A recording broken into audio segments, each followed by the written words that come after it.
വീഡിയോയിലേക്ക് എടുക്കാം. ഇന്ന് നമ്മളിവിടെ പരിചയപ്പെടുത്തുന്നത് ഫേൺ വിഭാഗത്തിൽപ്പെട്ട കോബ്ര ഫേൺ ആണ്.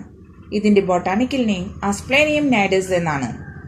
ട്രോപ്പിക്കൽ ഫോറസ്റ്റ് ഏരിയയിലൊക്കെ ധാരാളമായി കാണുന്ന ഒരു പ്ലാന്റ് ആണിത്. അധികം മെയിൻ്റനൻസ് ഒന്നും ആവശ്യമില്ലാത്ത ഒരു പ്ലാന്റ് ആണ്. നമ്മുടെ വീടിന്റെ അകത്തളങ്ങൾ മോടി പിടിപ്പിക്കാൻ പറ്റിയ ഒരു പ്ലാന്റ് ആണ്. ഇതിന് ഡയറക്റ്റ് സൺലൈറ്റ് ആവശ്യമില്ല. അതുപോലെ തന്നെ നല്ലൊരു എയർ പ്യൂരിഫയർ കൂടിയാണിത്. അതുകൊണ്ട് ഇതൊരു ബെസ്റ്റ് ഇൻഡോർ പ്ലാന്റ് ആണെന്ന് പറയാം.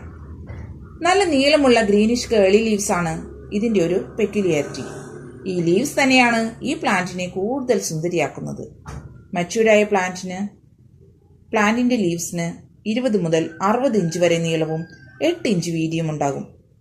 നമ്മൾ ഇൻഡോർ ആയിട്ടല്ല പുറത്താണ് ഈ പ്ലാന്റ് വെക്കുന്നതെങ്കിൽ തീർച്ചയായും നല്ലൊരു ഷേഡി ഏരിയ ആയിരിക്കണം ചൂസ് ചെയ്യേണ്ടത്. അല്ല എങ്കിൽ ഡയറക്റ്റ് സൺലൈറ്റ് കൊണ്ടാൽ ഇതിന്റെ ലീവ്സ് ഒക്കെ പൊള്ളി ചീത്തയായി പോകും. പ്ലാന്റ് കാണാൻ യാതൊരു ഭംഗിയും ഉണ്ടാവുകയില്ല.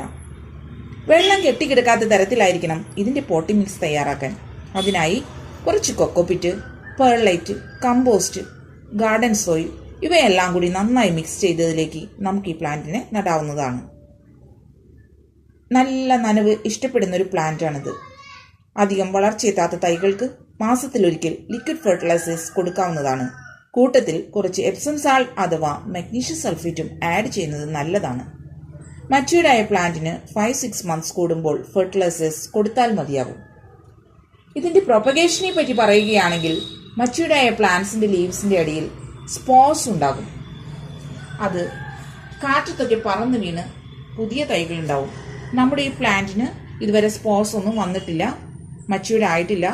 അതുകൊണ്ടാണ് ഇതിന് സ്പോർസ് ഒന്നും ഇല്ലാത്തത്.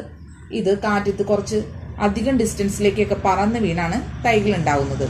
ഇത്രയുമാണ് ഈ പ്ലാന്റിനെ കുറിച്ച് എനിക്കറിയാവുന്നതെല്ലാം ഞാൻ ഷെയർ ചെയ്തിട്ടുണ്ട്. ഇനി കൂടുതൽ എന്തെങ്കിലും നിങ്ങൾക്കറിയാമെങ്കിൽ കമന്റ് ബോക്സിലിടണേ. അപ്പോൾ ഗായ്സ്, നമ്മുടെ വീഡിയോയുടെ അവസാനിക്കുകയാണ്.